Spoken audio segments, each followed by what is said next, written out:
स्वागत, बहुत बहुत अभिनंदन।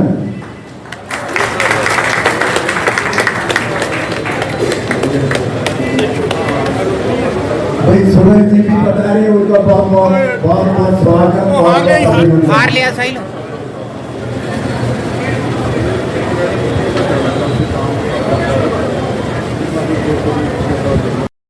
की भारत माता की। आज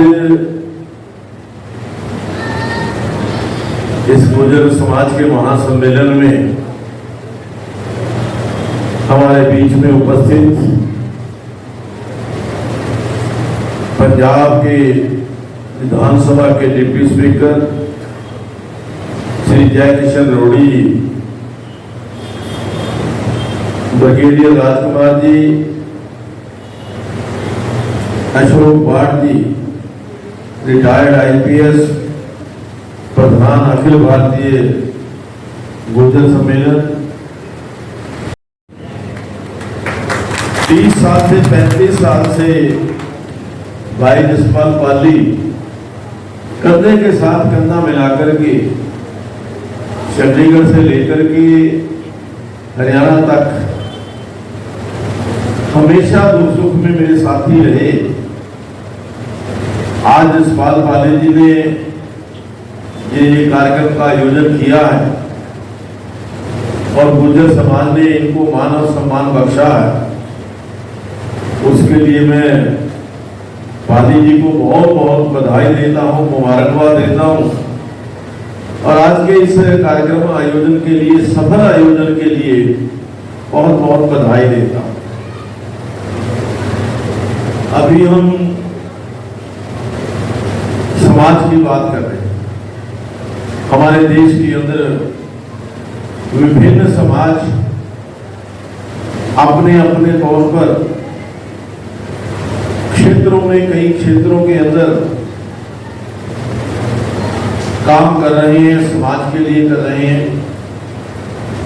और सबसे बड़ी बात, सभी समाज देश के लिए काम कर रहे हैं और उस देश की उन्नति और तरक्की करने में देश के स्वाधीनता आंदोलन के अंदर भी गुर्जर समाज का एक बहुत बड़ा योगदान रहा है। गुर्जर समाज का एक इतिहास बहुत पुराना है। जहां तक मेरी जानकारी 12वीं शताब्दी से 12वीं शताब्दी के बीच गुर्जर समाज का जो प्रकटीकरण हुआ, इस समाज ने पिछले 600-700 साल के अंदर समाज की, देश की उन्नति के लिए, देश की संस्कृति, भारतीय संस्कृति, भारतीय भाषा और भारतीय परंपराओं को बढ़ाने के अंदर महत्वपूर्ण योगदान किया। समाज के बहुत ज्यादा लोग, काफी लोग शुरू के अंदर किसान और उसके साथ साथ पशुपालक भी रहे।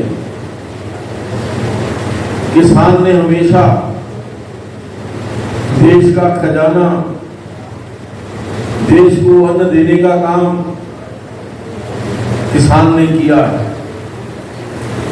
और जो हमारा पशुधन है, वो पशुधन भी हमारे देश के लिए, देश की उन्नति के लिए बहुत महत्वपूर्ण रहा है। हमारा समाज, हमारा देश जो पिछले लगभग 75 वर्ष के अंदर देश ने तरक्की की है, देश आगे बढ़ा है। हजारों वर्ष की गुलामी के पश्चात जब देश को आजादी मिली, जैसा मैंने कहा कि गुर्जर समाज का महत्वपूर्ण योगदान उस आजादी दिलाने में रहा। वो आजादी मिलने के पश्चात देश आगे बढ़े। हम सब भारतवासी इसी बात को लेकर के, इसी लक्ष्य को लेकर के आगे बढ़ रहे हैं। पिछले 75 वर्ष के अंदर देश ने हर क्षेत्र के अंदर तरक्की की, हर फील्ड के अंदर तरक्की हुई है। और आज पिछले 10 साल से हमारे देश के प्रधानमंत्री श्री नरेंद्र मोदी जी के नेतृत्व में देश का नाम पूरी दुनिया के अंदर रोशन हुआ।